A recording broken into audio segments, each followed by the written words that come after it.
Jonathan? Hi there. My name is Jonathan. I am the owner of Heritage Breads.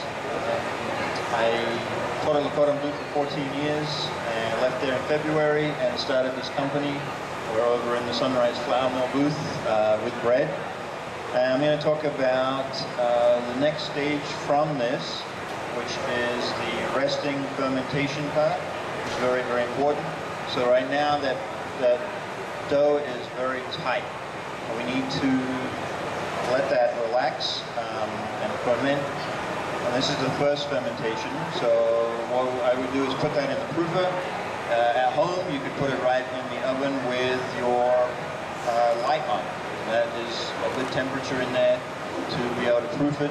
Every half an hour, I will take that dough and kind of take my hand from the bottom side, fold it over, and just work my way right around the bowl.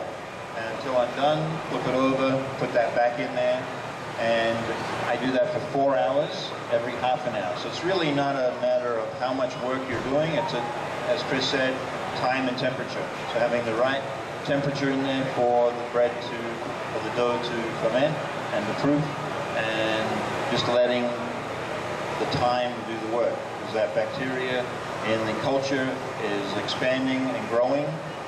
After the 4 hours, I will then pull that out, put it on my table and portion it out.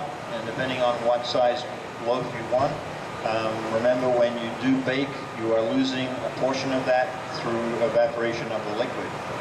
So like a 1.5 pound wet dough will end up being about 1.25 pounds, a little more, once it bakes, just through that natural water evaporating once it bakes. So think about that depending on what size loaf you want. So after it comes out, I will portion the dough out to whatever size. You then want to let it rest. So I just put that on my tabletop counter, a little bit of flour on top, and just cover it with some plastic or a towel. And because if I try to start shaping the dough at that point, it's going to be too tight.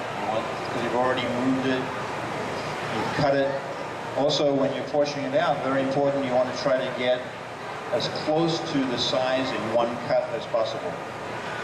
Because if you start having to cut little pieces of that dough to make up your amount, it's not going to rise as well. Okay? So once it's rested for about half an hour, you then want to start shaping the dough.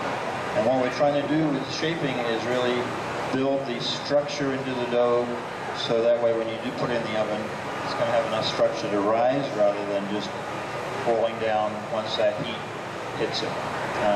There's a number of ways to shape the dough. Still similar to what Chris was doing, but a lot more gentle, where you're folding the edges over, almost like making an envelope. There's also taking the dough and rolling it in your hands, like you're making a little hamburger bun. From that point, there's a couple of ways we can, and I know John will talk about this more, ways you can keep the dough. You're either going to ferment it at that point or proof it for another 3 to 4 hours to get the structure.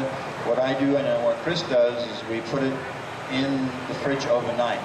And that's going to add another whole dimension of flavor again.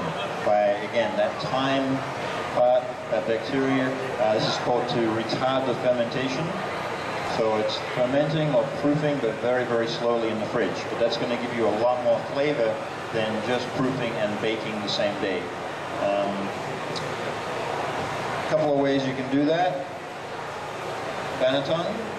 So you would line this with,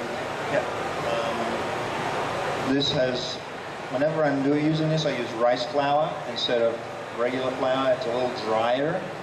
You don't, once your dough is fermented and ready, you don't want to add any more flour to it, that raw flour, because it's nothing, it's going to change the way the bread bakes, the way the bread tastes. So the rice flour is a little dry, it's going to help you with the shaping. So you're either going to put it right in here, and that will then sit overnight or for the 4 hours, or I've actually found these really great kind of lint-free white cloths. I'll dust that with some rice flour, put that into a bowl, and then put the dough right in here. You want to cover that and then let that sit in the fridge overnight. Once that's done, you will then pull that out of the fridge, or you could even use a bread basket. I've used that before, which actually gives you like a loaf size instead of a round shape.